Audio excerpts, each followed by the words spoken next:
मेरे साथ विशंबर दयाल इस समय स्टूडियोज में है। विशंबर दयाल, इस समय एक ग्राफिक्स के जरिए और हम समझने की कोशिश करेंगे कि इस समय की परिस्थिति क्या है, क्योंकि ये कीव है और यूक्रेन की राजधानी है। बेलारूस में बैठक चल रही है, लेकिन कीव को चारों तरफ से घेर लिया गया है, ऐसी जो लगातार खबरें आ रही हैं। और जो बात राइटली पुट आउट की गई कि कई सारी मिस इन्फॉर्मेशंस भी हैं जो इस समय अराउंड ट्रैवल कर रही हैं। क्या आपको लगता है कि इस समय बेस्ट ऑप्शन यूक्रेन के पास क्या है? क्योंकि अभी जब बातचीत के लिए गए तो एक बड़ी शर्त के साथ गए कि आप सेना वापस बुलाइए। देखिए, ऐसा लग रहा है कि रूस भी झुकने के मूड में नहीं है किसी भी प्रकार से, वो तो ऑलरेडी काफी एग्रेसिव है। देखिए, जब स्थिति इतनी गंभीर हो गई है तो दोनों मुल्कों को, ना तो रशिया को ना उसको, एकदम से बैक स्टेप लेना थोड़ा सा दिक्कत है। लेकिन ये एक सच्चाई है कि अगर मिलने को तैयार हुए हैं इस हालात में तो मिलकर आगे बढ़ेंगे। इसमें पॉजिटिव सिग्नल्स हैं, पर इससे कुछ बड़ा निकलने वाला नहीं है। हाँ, इतनी बात जरूर है कि प्रेसिडेंट पुतिन का adviser, one of the adviser उसके डेलीगेशन में है, रशिया के डेलीगेशन में, उधर डिफेंस मिनिस्टर डेलीगेशन में है। तो कहीं ना कहीं मैसेजिंग जाएगी दोनों प्रेसिडेंट्स को, और वो बड़े सटल वे में जाएगी कि आगे किस तरह से। और अगर ये शुरुआत है तो मैं समझता हूं एक दो बैठक और होंगी इससे पहले कि यहां घमासान हो जाए जी। क्योंकि और मैं सिचुएशन ये है कि कीव को नॉर्थ से जो, देखिए बेलोरशिया की साइड से जो अटैक आया था, वो जो पिक्चरें आ रही हैं उससे लगता है 3-4 माइल नॉर्थ कीव के जो है वो फोर्सेस जो हैं, जो पहले लैंडेड फोर्सेस हैं, जो इंटेलिजेंस फोर्सेस हैं, जो स्पेशल फोर्सेस हैं, उनके साथ कहीं ना कहीं वो मिल जाएंगी। ईस्ट से जो है वो, क्योंकि अभी भी नाइपर रिवर पर यूक्रेनियंस लगे हुए हैं, कीव के ईस्ट में नाइपर रिवर है, वो अपने आप में एक बहुत फॉर्मिडेबल ऑब्स्टिकल है।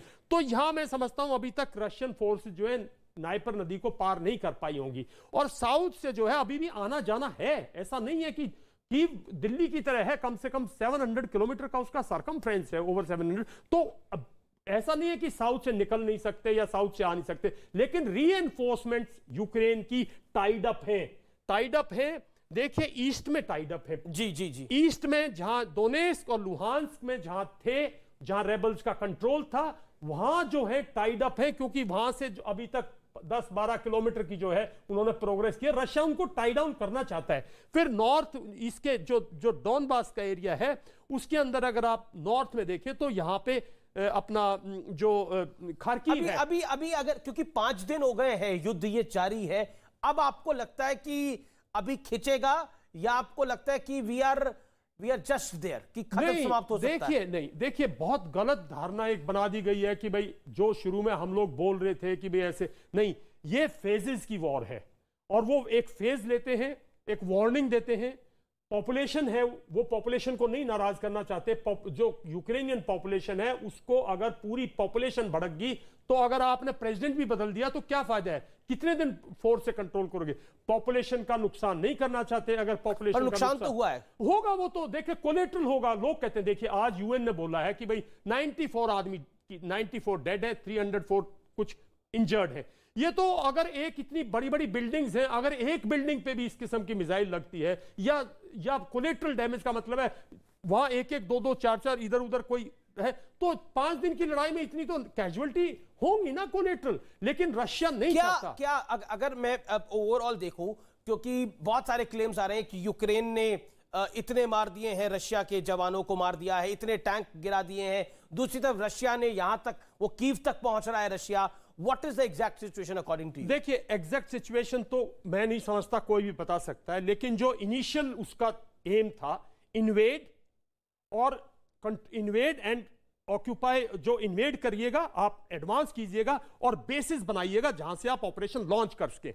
अगर कीव में, अगर खरकीव में ऑपरेशन लगाने हैं तो एक बेस होगा ना जहां से लॉन्च करेगा। तो पहले यह था कि इन्वेड कीजिए, जो कि उसने सक्सेसफुली किया, बड़ी स्पीड से आया है, 200-250 किलोमीटर वहां गया है, या 50-60 किलोमीटर गया। सेना को 200-250 किलोमीटर ले जाना, हम समझते हैं ओवरनाइट नहीं हो सकता। एक जो बड़ा पॉइंट है कि जो रशिया ने अपनी न्यूक्लियर टीम को अलर्ट पे रखा गया है, जो जिस तरह की न्यूज आई है, कितना वारिंग है? देखिए, वो रशिया भी एक डिफेंसिव उस मैसेज दिया है कि हम आखिर न्यूक्लियर फोर्सेस डिफेंसिव भी तो है ना। अगर कल उनको खतरा हो जाए तो वो अभी हम वो कहीं किसी चैनल पे हमारे एमपी हैं, उनसे बातचीत हो रही थी, वो कह रहे थे यही बात हम लोग भी कह रहे हैं। और रशिया ने दो इसके पहलू हैं। एक तो रशिया कहेगा कि हम इस पे डिफेंसिव हैं और हम अगर हमारे पे कोई अटैक कर दे तो हम क्या करेंगे, हमें तो तैयार रहना चाहिए ना।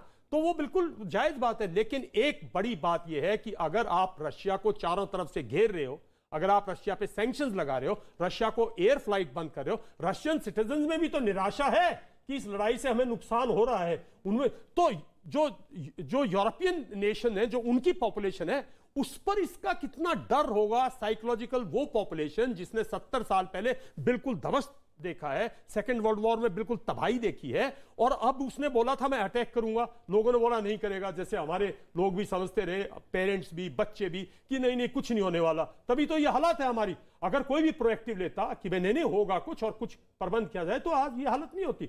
ऐसे ही दुनिया सोचती थी, लेकिन उसने कर दिया ना। अब उसने कर दिया। वो कह रहा कि आप कीव खाली कर दो, नहीं तो मैं इसको बर्बाद करूंगा, आप मान जाओ, आप बदल जाओ, नहीं तो मैं इसको तबाह करूंगा, मैं खार्किव कब्जाऊंगा। कर रहा है ना, वो बिल्डअप कर रहा है। सेकंड फेज आएगा, थर्ड फेज आएगा, फेजेस में ऑपरेशन होगा। तो और एक और बात आपको कब तक, आपको लगता है कि कब तक कोई बड़ा समाधान निकल सकता है? देखिए, मेरा मानना यह है कि जो ऑपरेशनल पॉइंट ऑफ व्यू से जो फर्स्ट फेज है जी, वो मेरे ख्याल में 7 to 10 डेज रशियन ने भी प्लान किया होगा। हम लोग टीवी की स्पीड से नहीं चल सकते। 7 to 10 डेज तो रशिया के जो बेस्ट ऑप्टिमिस्टिक जो जनरलशिप होगी, अगर हम उसने प्लान किया। अगर हम मैप पे नजर डालें तो बेलारूस रशिया की साथ खड़ा हुआ है। वो तो उनकी स्ट्रेटेजिक, आप एम्बेसडर साहब से पूछो, उनकी स्ट्रेटेजिक पार्टनरशिप है। जी। वो एक मुल्क है ऑलमोस्ट। जी बेलारूसिया, उनकी इकोनॉमी पूरी रशिया पे डिपेंडेंट है। जी। हंगरी रशिया के साथ नहीं होगा, नहीं हो सकता। रोमानिया, हंगरी, स्लोवाकिया, पोलैंड, ये सब नहीं है ना रशिया के साथ। ये सब नाटो के बन गए ना। पर हंगरी का सपोर्ट लेके तो हमारे देशवासी भी बाहर निकल रहे हैं। वो तो अच्छी बात है, वो तो क्योंकि हमारे रिलेशन सबसे हैं। हमें, जैसे बता रहे थे एम्बेसडर साहब, हमें चाहिए इस टाइम पे एक पॉज। क्या रशिया और ये यूक्रेन नहीं दे सकता? आज रात को जैसे कीव पे कोई ज्यादा वो नहीं हुई, कीव के वेस्ट में ज्यादा कुछ नहीं हुआ, रात भर शांति रही है रात भर। ऐसी क्या हमें 1-2 रात मिल सकती है? क्या ऐसी हमें हमारे स्पेशल ट्रेन मिल सकती हैं? देखिए, दिक्कत है अंदर से आने की, बाहर से तो आने के बाद में बड़ी अच्छी बात है, इनिशिएटिव है। देखिए, एक मैं बात, एक सिंबॉलिज्म है ये, और इस सिंबॉलिज्म की हमें इसका आदर करना चाहिए। लेकिन इस सिंबॉलिज्म से क्या हम एक पॉज मांग पाएंगे रशिया यूक्रेन से? वो बात है। और नहीं तो फिर स्टूडेंट ऐसे ही आएंगे जैसे आ रहे हैं, अपने इलाज से आएंगे। क्योंकि एक मैप के जरिए जानना समझना इस समय बड़ा जरूरी हो जाता है कि हम इस समय खड़े